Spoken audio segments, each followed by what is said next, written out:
코로나19를 극복하기에 힘겹게 보냈던 지난 8주 동안 예수님과 그리고 현흥교회 그리고 여러 성도 여러분들과 예배가 우리에게 얼마나 소중한지를 다시 한번 생각해보는 시간이 되었습니다. 그래서 부활주일 아침에 여러분을 다시 뵐 것을 생각했을 때 많은 기대감이 있었고, 여러분을 다시 건강한 낯으로 뵈니 정말 반갑고 감사할 따름입니다. 사랑하고 축복합니다. 부활은 예수님에게 어떤 의미가 있는 말일까요? 여러 가지가 있겠지만 부활은 예수님을 십자가 처형에 이르게 한 결정적인 어떤 이유입니다. 대제사장이 예수님에게 이렇게 질문합니다. 내가 하나님의 아들 그리스도인지 우리에게 답하라 라고 이야기합니다. 이때 예수님께서 대답하십니다. 이후에 인자가 권능의 우편에 앉아있는 것과 하늘 구름을 타고 다시 올 것을 너희가 보게 될 것이다 라고 대답하십니다. 이 대답의 기초 바탕에는 예수님의 부활이 전제되어 있습니다. 그리고 이것으로 인하여서 산헤드린 공회는 신성모독이라는 죄명으로 예수님의 십자가 처형을 결정하게 되었습니다. 그러나 부활은 예수님께서 승천하시고 성령께서 강림하시면서 제자들과 사도들의 이야기에 가장 핵심이 되었다는 사실을 우리는 기억해야 합니다. 따라서 예수님의 부활이 가지는 의미와 무게감은 예수님의 십자가의 죽으심이 가지는 의미와 무게감과 비견주어 봤을 때 결코 뒤지지 않을 뿐만 아니라 중요한 위치를 차지하고 있음을 우리는 이해해야 합니다. 왜냐하면 예수님의 승천 이후에 부활은 하나님 나라와 세상 간에 일어난 영적 전쟁의 쟁점이 되었기 때문입니다. 부활 소식을 접한 후에 사도들과 산헤드린 공회는 상당히 다른 반응을 보여주었습니다. 안식 후 첫날 새벽이 밝아왔습니다. 예수님께서 십자가를 지시기 전에 3일 후에 다시 살아날 것이라고 예언하셨던 바로 그날 부활 아침이 밝아온 것입니다. 날이 밝아온 것처럼 하나님의 구원의 새 역사도 시작되었습니다. 아담 이후에 모든 사람들이 단 한 번도 경험해보지 못했던 놀라운 일들을 하나님이 준비하셨습니다. 그 일은 바로 하나님의 능력이 예수 그리스도 안에 역사해서 죽은 자들 가운데에 우리 예수님을 다시 살리신 일이라고 성경은 기록하고 있습니다. 자, 이 부활과 관련해서 오늘 본문에 들여다보면 두 부류의 사람들이 존재합니다. 첫 번째 부류의 사람들은 부활의 소식을 접하고 나서 이것을 믿고 전하는 일에 열심을 냈던 사람들이 있습니다. 또 한편의 사람들은 분명히 부활의 사실을 목격하고 들었는데도 불구하고 이것을 속이고 숨기고 감추려고 했던 사람들이 있었다라는 것입니다. 대표적으로 오늘 부활을 직접 목격한 이 두 여인과 그리고 이 경비병들이 가지는 공통점이 있습니다. 세 가지가 있습니다. 첫 번째는 예수님의 부활을 목격했다라는 것입니다. 두 번째는 이 예수님의 부활 소식을 가슴에 담고 그들의 공동체로 열심히 달려갔다는 겁니다. 그리고 세 번째 가진 공통점은 예수님의 부활에 관련된 모든 전모를 다 고스란히 전했다라는 특징을 가지고 있습니다. 그런데 공교롭게도 이 두 부류의 사람들이 이렇게 각자의 공동체에 이것을 전해 주었는데 그 반응은 180도 달랐습니다. 자, 사도들은 두 여인이 예수님의 부활 소식을 전했을 때 처음에는 믿지 않았습니다. 당연히 안 믿어지죠. 그런데 어떻게 합니까? 이 여인들이 설득했습니다. 그리고 그것을 믿게 되었고 하나님께서 명령하신 그 명령에 좀 이따 보면 알겠지만 순종하게 됩니다. 그러나 여러분, 산헤드린 공회는 어떻게 했습니까? 두 경비병들이 달려와서 부활 소식을 전하자 그들은 돈을 주고 그들을 어떻게 합니까? 매수해 버립니다. 그래서 그들은 부활을 속이고 거짓 그런 소문을 퍼뜨리고 다니도록 만들었던 것입니다. 이처럼 부활의 소식을 목격한 두 여인과 이 경비병들의 증언에 사도들은 그것을 믿음으로 말미암아 순종의 자리로 나간 반면에 사내들인 공회는 어떻게든지 그것을 숨기고 감추려고 하면서 이 퍼뜨리는 것을 막고 오히려 이 거짓 소문을 퍼뜨리는데 열심을 내는 서로 다른 반응을 보여주었다라는 것입니다. 중요한 것은 예수님의 부활 이후에 이 부활을 두고 이 사도들과 제자들과 그리고 사내들인 공회가 급격하게 대립했고 이 대립은 사도행전 끝까지 가게 되는 것을 볼 수 있습니다. 부활을 목격하고 알리려는 사도들은 정말 죽을 똥 살 똥 열심히 부활을 위해서 생명 걸고 전한 일을 했습니다. 그런데 공교롭게도 사내들인 공회는 자기들이 거짓말로 만들었던 그 거짓 소문들이 그리고 그들이 감추었던 그 이야기들이 들키지 않도록 사도들이 전하는 그것을 철저하게 막으려고 무진 애를 썼습니다. 여러분, 저희들이 어렸을 때 만화 영화 중에 유명한 만화가 있습니다. 톰과 제리라는 만화가 있습니다. 톰은 제리를 잡으려고 열심히 쫓아가고 제리는 어떻게 합니까? 열심히 도망다녔다. 마치 이 둘 사이가 꼭 그래요. 쫓고 쫓기는. 그래서 어떻게 합니까? 쫓아가서 예수님을 믿는 사람들을 잡아와서 고문하고 예수님을 부인하게 만드는 일에 열심을 내면 사도들과 예수님을 믿는 사람들이 주눅이 들고 무너져야 되는데 오히려 어떻게 합니까? 더 복음을 위해 헌신하고 전도하는. 그래서 이 두 개의 관계가 단 한 번의 사건으로 끝난 것이 아니라 이 대립의 관계가 계속해서 이어질 수밖에 없는, 잡아서 고문하고 부인하게 만들고 그런데도 예수님 전하고 또 잡아오고 고문하고 부인하게 만들고 또 어떻게요? 예수님 전하고 이 패턴이 계속해서 돌아가게 되었다라는 이것으로서 사도들과 사내들인 공회가 영적인 전쟁이 시작되었다라고 볼 수 있겠습니다. 예수님의 부활을 믿은 사도들은 먼저 예수님께서 오늘 이 여인들에게 이야기했던 말에 순종합니다. 내가 먼저 갈릴리로 가 있을 테니 갈릴리에서 제자들과 만나겠다. 제자들 빨리 갈릴리로 오라. 이렇게 말씀하신 이 말씀에 제자들이 순종하고 갈릴리로 갑니다. 그리고 예수님을 만났습니다. 근데 예수님을 만난 그 자리에서 예수님께서 그들에게 큰 사명을 주십니다. 가라는 겁니다. 그리고 모든 민족을 제자로 삼으라는 겁니다. 아버지와 아들과 성령의 이름으로 세례를 베풀라고 마셨습니다. 그리고 나서 내가 지금까지 가르쳐 모든 것을 가르쳐 지키게 하라는 그런 사명과 더불어 예루살렘과 온 유대와 사마리아와 땅끝까지 이르러 예수님의 증인이 되라는 그 사명을 그들에게 남겨주었던 것입니다. 자, 그들은 갈릴리에서 예수님께 사명을 받았습니다. 그리고 그들은 사명자로 삽니다. 그래서 이 사도들의 삶과 그들의 설교와 그들의 전도안을 들여다보면 그 핵심은 예수님의 부활에 있다는 것을 우리는 놓치지 말아야 됩니다. 자, 가룟 유다가 예수님을 부인하고 12명의 제자 공동체에서 떨어져 나갔습니다. 그리고 이제 11명밖에 없기 때문에 이제 새로운 새 시대를 열기 위해서 11명이 12명이 되도록 한 명을 보존하는 작업을 합니다. 이때 그 기준은 하나였습니다. 예수님과 사도들과 함께 복음을 듣고 예수님의 기적을 보고 예수님에 대한 믿음이 확실한 사람, 이것이 첫 번째 조건이었습니다. 그리고 이 조건에 부합한 사람을 선택하면 해야 될 일이 뭐냐라고 했을 때에 전도 맞습니다. 그러나 이 전도는 큰 덩어리 이야기예요. 오늘 사도행전 1장에는 보면 명확하게 뭐라고 되어 있냐면 예수님의 부활을 증언하는 일을 할 것이다. 이렇게 이야기하고 있어요. 그럼 시작부터 주님이 승천하신 이후 시작부터 교회가 시작되면서부터 사도들이 했었던 첫 번째 일은 예수님의 부활과 뗄래야 뗄 수 없는 깊은 관계에 있다는 것을 알 수 있습니다. 그것만이 아닙니다. 성령 강림을 경험하고 나서 베드로가 유대인들을 향하여서 설교합니다. 그 설교의 핵심이 뭡니까? 다른 게 아니에요. 예수님의 십자가와 예수님의 부활입니다. 이렇게 말합니다.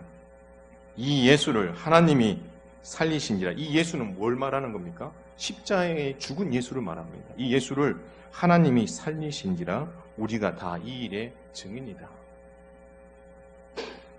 그러면서 이 유대인들이 정말 듣기 싫은 이야기를 쏟아냅니다.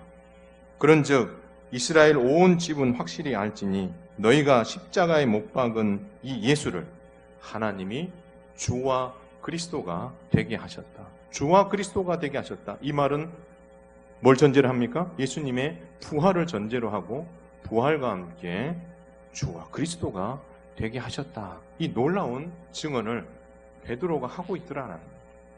그러므로 사도들에 의해서 전해지는 것은 다른 게 아닙니다. 예수님의 십자가와 예수님의 부활이었습니다. 그리고 이것이 전해질 자리마다 부흥이 일어나는 거예요. 교회에 많은 사람들이 몰려들기 시작하는 거예요. 그렇다면 이 상황을 지켜보는 한 그룹이 있었어요. 근데 이 교회가 이렇게 성장하는 그 모습을 보면서 마음이 늘 불편한 그런 공동체가 하나 있었습니다. 그게 어디입니까? 사내들인 공회. 사내들인 공회가 마음이 불편한 거예요. 교회에 많은 사람이 한둘이 아니고 몇천 명씩 교회 안에 몰려드는 그것이 사내들인 공회원들의 마음을 불편하게 만듭니다. 왜 그랬을까요? 왜 그들을 그렇게 긴장하게 만들었을까요? 이유는 두 가지입니다. 하나는 그들이 예수님과 관련해서 했었던 거짓말이 들통나기 때문입니다. 그러나 그것은 그렇게 중요하지 않습니다. 왜요? 하도 그들은 거짓말이 삶이기 때문에 그거 하나 들통난다고 해서 그렇게 큰 문제로 여겨지지 않습니다. 그러나 진짜 중요한 것은 그 다음 이유입니다. 뭐냐면 바로 백성들을, 이 유대인들을 사도들에게 뺏기는 것이 싫은 거예요. 여러분, 사내들인 공회가 이 백성들을 자기 편으로 끌어안기 위해서 얼마나 많은 노력을 했습니까? 예수님을 십자가에 못 박혀 죽는 그 일들을 결정하는 빌라도 총독 앞에서 사내들인 공회는 많은 돈을 뿌려가지고 그 자리에 있는 모든 사람들의 마음을 다 사버렸습니다. 그래서 그들의 입에서 한마디로 똑같은 말을 외치게 만들었죠. 그게 뭡니까? 십자가에 못 박게 하소서. 그 말 한마디를 위해서 백성들의 마음을 돈으로 샀던 겁니다. 그러나 예수님을 십자가에 못 박혀 죽게 하는 일에는 성공을 했지만 이 사내들인 공회원들이 두 발을 쭉 뻗고 잠을 잘 수가 없는 거예요. 그들의 귀에 자꾸 맴맴맴 도는 예수님의 메시지가 하나 있었거든요. 그게 무엇입니까? 내가 사흘 후에 다시 살아나겠다. 설마라고 했지만 설마가 사람 잡는다고? 그들의 귀에 자꾸 이게 맴도는 거예요. 그래서 어떻게 합니까? 경비병을 세우고 그리고 무덤의 돌문에 봉인을 합니다. 그래서 누가 이것을 도굴해 가거나 빼앗아 가지 못하도록. 그리고 나서 잘했다라고 생각했는데 예수님께서 말씀하시던 바로 그날 죽으신 지 3일째 되는 새벽에 아침에 이 경비병들이 헐레벌떡 뛰어와서 대제사장들에게 보고했던 내용은 뭐였습니까? 예수님이 부활했다는 겁니다. 그리고 자기들이 봤다는 거예요. 자, 여러분, 이 이야기를 듣는 순간 사내들인 공회원들은 이 예수님의 부활을 숨기기 위해서 무척 애를 씁니다. 처음 부활을 목격한 경비들에게 많은 돈을 지불하며 그들의 입을 막아버리려고 합니다. 그리고 그들에게 진실은 감추고 거짓을 어떻게 해요? 유포하게 만드는 거죠. 그래서 그들이 할 말을 입에다 담아줍니다. 내용은 이것입니다. 제자들이 예수님의 시체를 강탈해간다. 우리가 잠자는 사이에 시체를 강탈해가지고 지금 예수님이 부활했다라고 막 이야기하고 다니는 거다. 그 얘기를 소문을 퍼뜨리려는 거죠. 잠자는 문제 때문에, 근무 시간에 잠자는 문제 때문에 자칫 로마 군인 법에 의해서 죽임을 당할 수도 있지만 이것까지도 내가 다 커버해 줄 테니까 걱정 말고 거짓 소문을 좀 퍼뜨려 달라라는 거죠. 여러분, 그리고 그들은 결국 그렇게 했습니다. 근데 여러분 한번 생각해 보십시오. 손바닥으로 하늘을 가릴 수 있습니까? 없습니까? 이렇게 하면 가릴 수 있지만 가릴 수 없습니다. 여러분, 예수님의 부활을 목격한 사람이 여자 2명밖에 없습니까? 그렇지 않습니다. 바울은 부활을 목격한 사람을 쫙 목록을 나열했습니다. 첫 번째, 베드로, 12사도, 그리고 500의 형제, 그리고 야고보, 그리고 모든 사도들, 더 나아가서 만삭되지 못하여 난자 같은 자신도 이 부활을 목격했다라고 나열을 한 거죠. 그 많은 목격자가 있는데도 불구하고 경비병들 몇 명이 이야기하고 있는 그 거짓 소문을 그 모든 것으로 다 덮어버리려고 하는 이 어처구니 없는 그런 계략을 세우는, 여러분 어떻게 보면 이 사내들인 공회가 상당히 무리수를 두고 있는 거죠. 여러분 그 무리수를 두는 이유가 무엇입니까? 아까도 우리가 이야기했던 이유는 딱 한 가지입니다. 백성들 때문에 그렇습니다. 왜 백성들 때문에 그렇죠? 백성들을 정말 사랑했기 때문에 그랬을까요? 결코 그렇지 않습니다. 이유는 이 백성들이 사내들인 공회의 권력을 누리게 해주는 좋은 도구가 되기 때문에 그렇습니다. 이 백성들이 있기 때문에 사내들인 공회가 뭘 휘두를 수 있는 거예요? 권력을 휘두를 수 있는 거예요. 그리고 이 백성들이 있기 때문에 돈을 어떻게 해요? 마음껏 쓸 수 있는 거예요. 이 백성들이 뭘 합니까? 1년에 3차례씩 절기 때마다 하나님 앞에 나와서 11조 드립니다. 그리고 재물 가지고 바칩니다. 그래서 여러분 이 절기 때마다 이 세금을 하나님 앞에 있는 헌금을 드리는 이 창고를 다 비워둡니다. 비워둔다는 거, 여기에 다 채워진다는 걸 전제로 하는 거예요. 그만큼 많은 돈을 조락펴락할 수 있기 때문에 이 백성들을 놓지 못하는 겁니다. 그래서 사내들인 공회는 이 백성들이 예수님을 부활을 속이는 자로 알 수 있도록 권력과 돈을 이 경비병들에게 투자한 것이고, 그로써 이 유대인들의 귀를 막아버리려고 했던 것입니다. 그런데 예수님의 부활을 믿는 사람들이 사도들에 의해서 점점점 많아지는 거예요. 그러니 사내들인 공회가 긴장하지 않을 수 없는 거죠. 아니나 다를까 이 사도들의 기계가 보통이 아닙니다. 옛날에 첫 번째 사내들인 공회 때에 사도들은 어떤 모습을 보여줬습니까? 예수님의 십자가 선언 앞에서 모두가 다 어떻게 해요? 도망갔던 사람들입니다. 그런데 그러므로 말미암아 사내들인 공회가 1차로 끝나고 예수님의 십자가의 죽으심으로 모든 것이 끝날 줄 알았는데, 아니 세상에 부활 이후에 예수님의 승천 이후에 사도들이 하는 일을 보니까, 그 결과를 보니까 그들이 긴장하지 않을 수 없는 거죠. 그래서 급히 연달아 2차와 3차 사내들인 공회를 여는 거죠. 누구를 압박하기 위해서? 사도들을 압박하기 위해서. 근데 공교롭게도 이 사내들인 공회원들이 사도들을 잡아들인 이유를 보면 이렇게 이야기하고 있습니다. 예수 안에 죽은 자의 부활이 있다. 예수님을 믿으면 우리가 부활한다는 사실을 증언했던 이 사실 때문에 그들을 어떻게 해요? 잡아들인 거고, 이 메시지가 이 메시지를 전하는 제자들이 너무 싫었던 것입니다.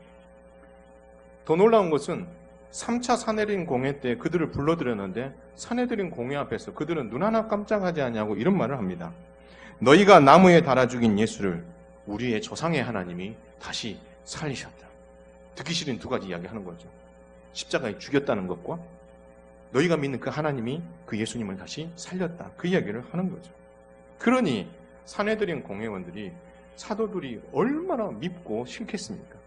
눈에 가시고 쟤들은 그냥 뽑아서 없애버리고 싶은 그 마음이 많았겠죠. 이처럼 사내들인 공회는 예수님의 부활이 전해지는 것을 막기 위해서 권력과 돈으로 백성들의 마음을 사고 사도들의 입을 막기 위해서 무진 애를 썼습니다. 그렇지만 부활이라는 이 진리를 그들은 결코 막아낼 수 없었습니다. 본물이 터진 거죠.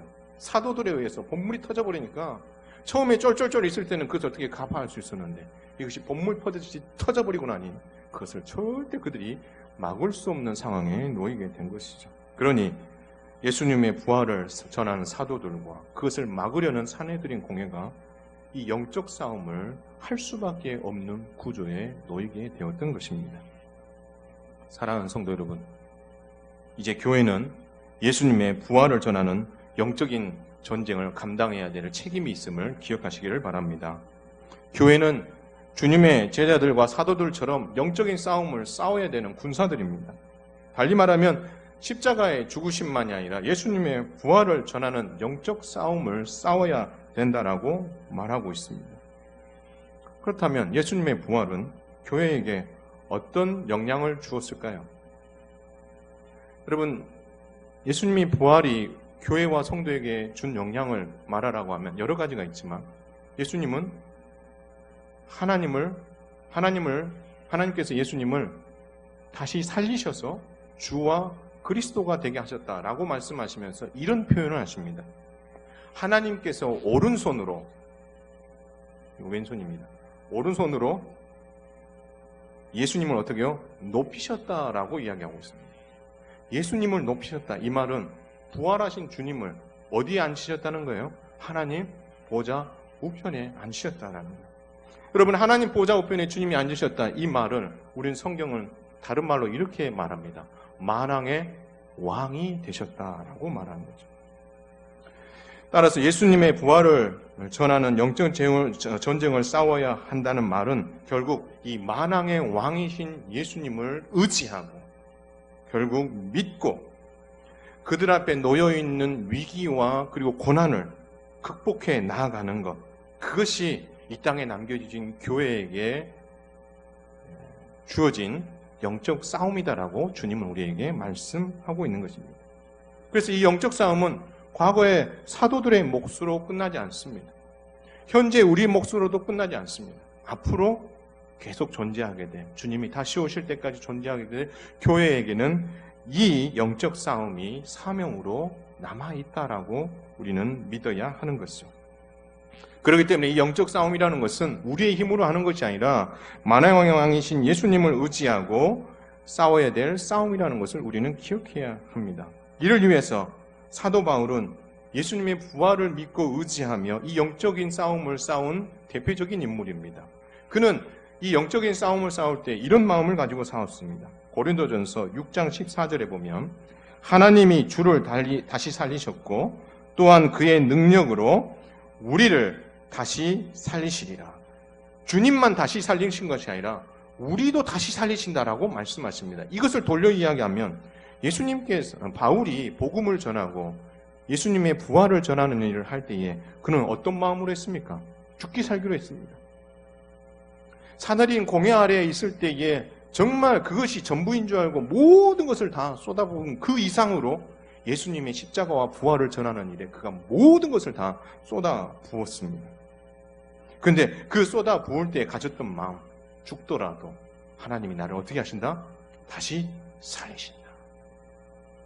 그렇기 때문에 그는 3차에 걸친 전도 여행을 정말 목숨 걸고 감당했습니다. 그리고 거기에서 끝나지 않습니다. 노사도로서 로마 여행을 선택한 이유가 무엇입니까? 재판받기 위해서? 아니요. 그것은 1차 목표입니다. 진짜 목표는 뭐였죠? 로마 교회의 도움을 얻어서 땅끝인 서바나로 가고 싶은 거죠. 끝까지 뭐 하고 싶은 거예요? 주님의 부활을 전하고 싶은 그 마음이 그 안에 가득했던 거죠. 그래서 그의 앞에 놓여있던 어떤 고난과 위협이 도사리고 있지만 부활하신 만왕의 왕 예수님께서 이기게 하시고 다시 살리게 해주실 것에 대한 그 믿음 때문에 그는 죽음을 각오하고 예수님만을 의지하며 영적인 싸움을 감당할 수 있었던 것입니다. 그렇다면 우리는 이 나라와 온 세상이 겪고 있는 이 위기 앞에서 사람의 목숨이 매일 죽어나가고 있는 상황과 이것을 통제하기 위해서 수고하고 있는 많은 사람들 사이에서 교회는 과연 무엇을 할 수 있는가?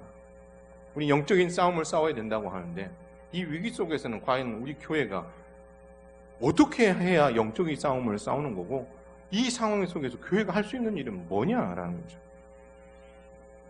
어쩌면 교회는 아무것도 할 일이 없어요. 주일 예배도 우리가 그렇게 생명처럼 여기는 주일 예배도 한 공동체 안에 한 사회 구성원 속에 속해 있기 때문에 우리가 그것을 영상 예배로 대체할 수밖에 없어요. 새벽 예배는 문자로 메시지를 전하며 함께 성경을 읽고 기도하자라고 하는 정도밖에 할 수 없는 그 모습을 보면 정말 이 위기 앞에서 교회가 할 수 있는 일이라는 것은 아무것도 없는데 아무것도 없는데 무슨 영적인 싸움을 싸울 수 있겠는가? 우리는 의문을 가지지 않을 수 없습니다. 싸움으로 말하자면 이 정말 병과의 어떤 전쟁의 최전방에서 싸우고 있는 그 사람들이 진짜 군인같이 보이지 않습니까? 교회는 마냥 몸을 사리고 있는 것처럼 피해 있는 것처럼 보이는 거죠. 오히려 지금도 많은 이들은 교회가 주일 예배를 드리는 일에 부정적입니다. 그렇기 때문에 당회가 이것을 결정하는데도 많은 고민을 했습니다. 시기적으로 어떤 때가 제일 적절한가?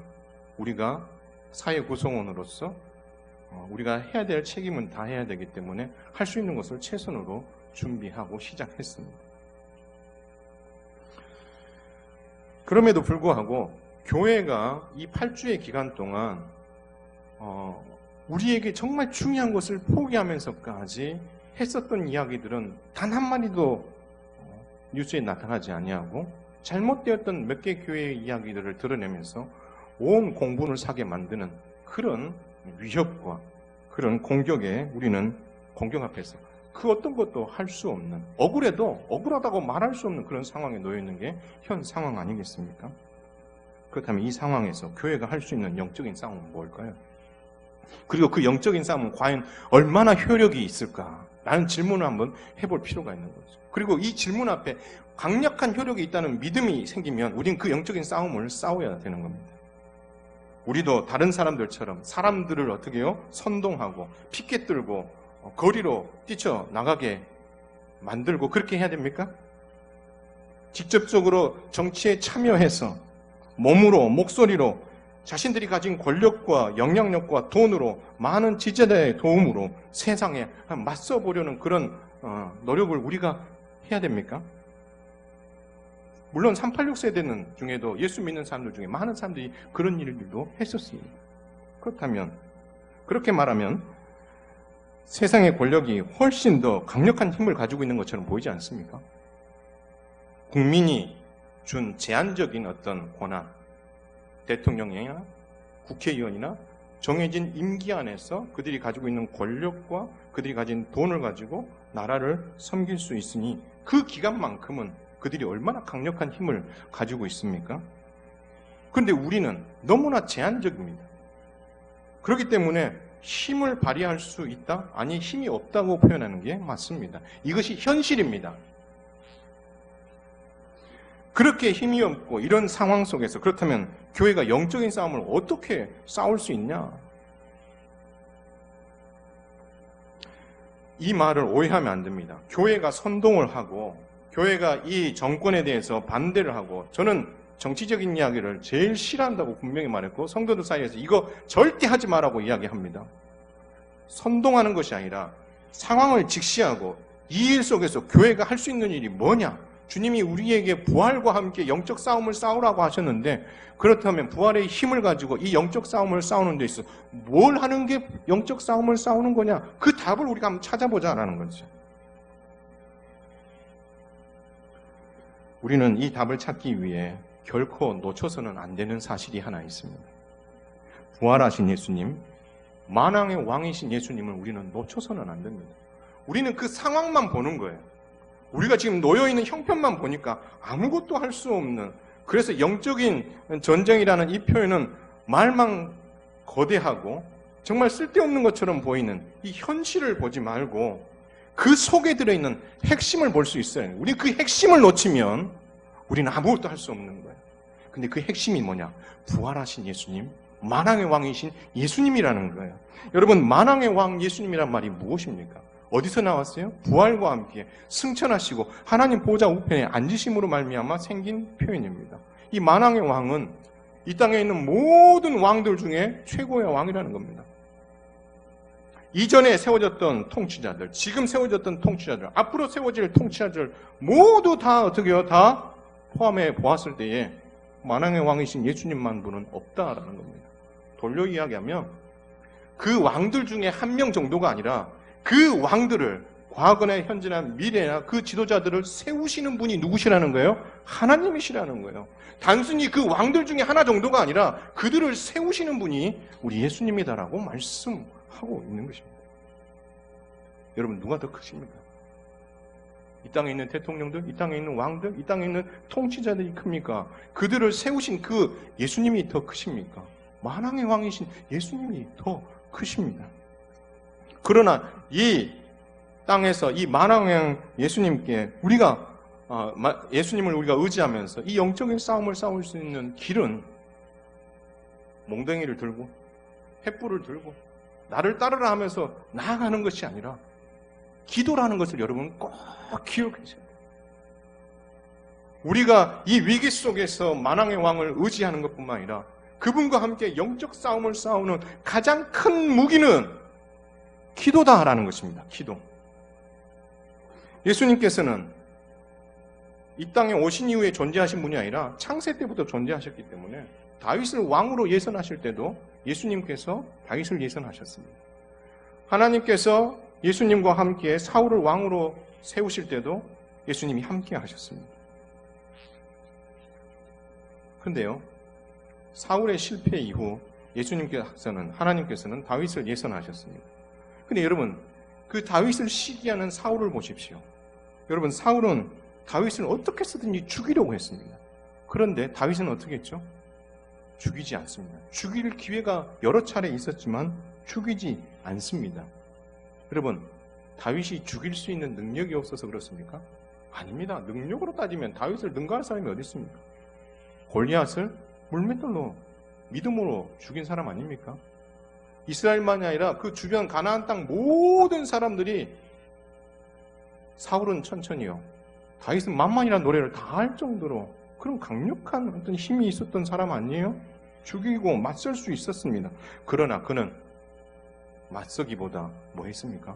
하나님 앞에 기도했습니다. 그가 지략이 없고 전략이 없고 주변에 사람이 없어서 그런 게 아니에요. 이 영적인 싸움을 싸우는 것은 만왕의 왕 대신 우리 하나님 앞에 기도하며 이것을 극복하는 것이 가장 강력한 힘이 있다는 것을 다윗이 안 거예요. 다윗이 싸운 싸움이 진짜 영적인 싸움인 거예요. 그렇기 때문에 이 싸움 속에서 다윗이 위기를 극복하고 그 위기 속에 있을 때, 그 위기를 극복할 때마다 했었던 것이 무엇입니까? 시편에 나와 있는 기도 아닙니까? 기도. 우리 예수님께서는 어떻게 하셨습니까? 십자가 고난 앞에서 어떻게 영적인 싸움을 싸우셨습니까? 기도로서 예수님께 순종하며 나아갔습니다. 그리고 잡히시는 그 순간에도 베드로가 말고의 귀를 베고 분위기를 험악하게 만드는 그런 상황에서 주님은 이런 말씀을 하십니다. 야, 베드로, 칼 집어넣어. 칼 들고 뭔가를 하게 되면 칼로 망하게 돼 있어. 그러면서 주님 말씀하십니다. 내가 능력이 없어서 이렇게 안 하는 줄 알아? 내가 지금 기도하면 12군단 더 되던 천군 천사를 주님 하나님께서 보내주시고 이들을 한 번에 끝낼 수 있어. 이 말은 내가 할 수 있는데 안 한다는 거예요. 왜 안 하나? 이유는 한 가지, 기록된 말씀. 하나님의 뜻이 그렇다는 거예요. 내가 이 영적인 싸움을 감당하고 내가 이 십자가의 길을 가는 것은 내 몫이기 때문에 내가 가는 것이다 라고 기도로서 주님은 십자가의 길을 승리로 장식하셨던 것입니다. 그렇다면 여러분, 다윗과 예수님의 이런 모습이 무능해 보이십니까? 절대 무능해 보이지 않습니다. 정말 강함이 무엇인지를 보여주었어요. 영적 싸움은 이렇게 하는 것이라는 것을 보여줬어요. 뭐로써? 기도로써. 자신이 할 수 있는 것이 있었음에도 불구하고 그것보다도 더 크신 하나님, 그분을 의지하고 기도함으로 그 싸움을 이겨갔어요.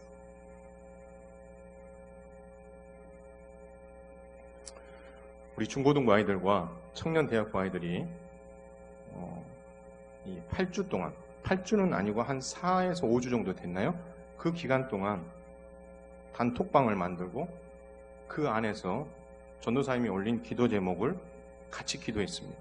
그리고 매일 2명이 통성경에 나와 있는 날짜에 따라서 성경을 녹음해서 올렸습니다. 레위기 들어갔습니다. 지금 녹음은. 자, 근데 여러분 그 단톡방 한번 들여다보세요.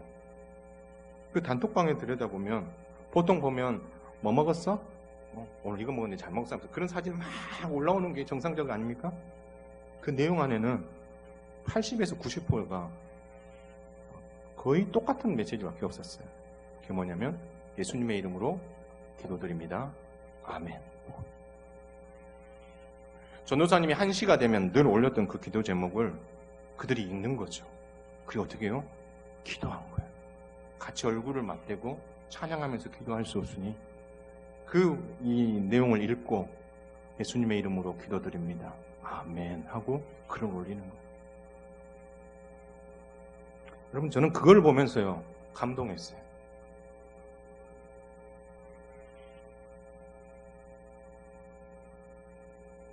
어른들보다 낫구나. 아니, 여러분들도 분명히 기도하신다는 거 알아요. 그러나 아이들에게 이러한 단톡방으로 이렇게 하는 그 모습을 보면서 먼저 믿음의 길을 갔던 여러분들이 기도하는 모습을 잘 보여주셨기 때문에 우리 아이들이 지금 기도해야 된다는 것을 알고 시작했구나. 그리고 이것이 하나의 추억이 아니라 영적 전쟁은 기도로 하는 것이라는 것을 아는 기회가 됐으면 좋겠다라는 개인적인 마음들이 일어나기 시작한 거죠. 모르겠어요. 장난스럽게 하는 애들도 있을 수 있겠습니다. 그러나 그거는 작은 거예요. 그거를 가지고 우리 아이들의 이 수고를 폄하해서는 안 돼요.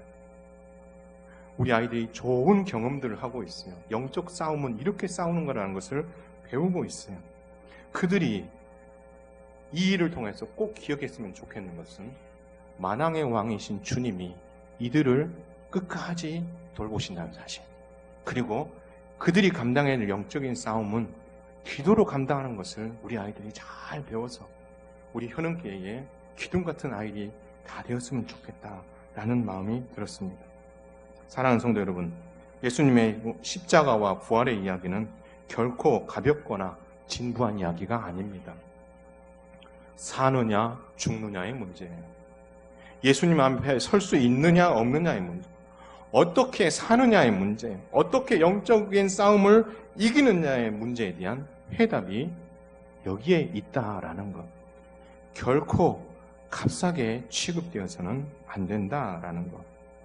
사도들은 이 값어치를 알았기 때문에 사내들인 공회와 지독한 영적인 싸움을 싸워왔고 그 많은 순교의 피를 흘리고 박해의 대가를 지불하면서까지 감당하려고 했었던 것은 예수님의 십자가와 더불어 예수님의 부활의 가치가 그만큼 어떻게 해요? 가치가 높다라는 것을 그들이 확신했기 때문입니다. 더 나아가서 교회와 성도가 부활하신 만왕의 왕이신 예수님을 전하고 복을 누리고 영적인 싸움을 싸우려고 할 때에는 늘 위기 앞에 처해 있게 되고 세상의 권력과 위협들이 우리보다 더 높아 보일 수 있지만 그것은 우리의 눈에만 그렇게 보이는 거고 우리는 이 고난을 두려워해서는 안 될 것입니다. 왜냐하면 주님은 이렇게 말씀해요. 정말 두려워할 자를 뭐 하라고요? 두려워하라고 주님 말씀하십니다. 우리가 진짜 두려워할 자가 누굽니까? 세상의 지도자가 아니라 그들을 세우신 만왕의 왕, 그 예수님임을 여러분 꼭 기억하세요. 그 예수님의 이름으로 기도함으로 이 영적인 싸움을 잘 싸워서 그들에게 현실적으로 눈에 어떤 도드라지게 나타나는 어떤 결과물로 그들에게 어떤 도움을 줄 수는 없지만 만왕의 왕이신 주님께서 우리의 기도를 통해서 이들에게 어떤 큰 은혜를 베풀지 그것에 대한 영향력과 결과물에 대한 확신을 가지고 기도함으로 말미암아 이 영적 싸움을 승리로 이끄는 우리 현흥교회와 성도들 다 되시기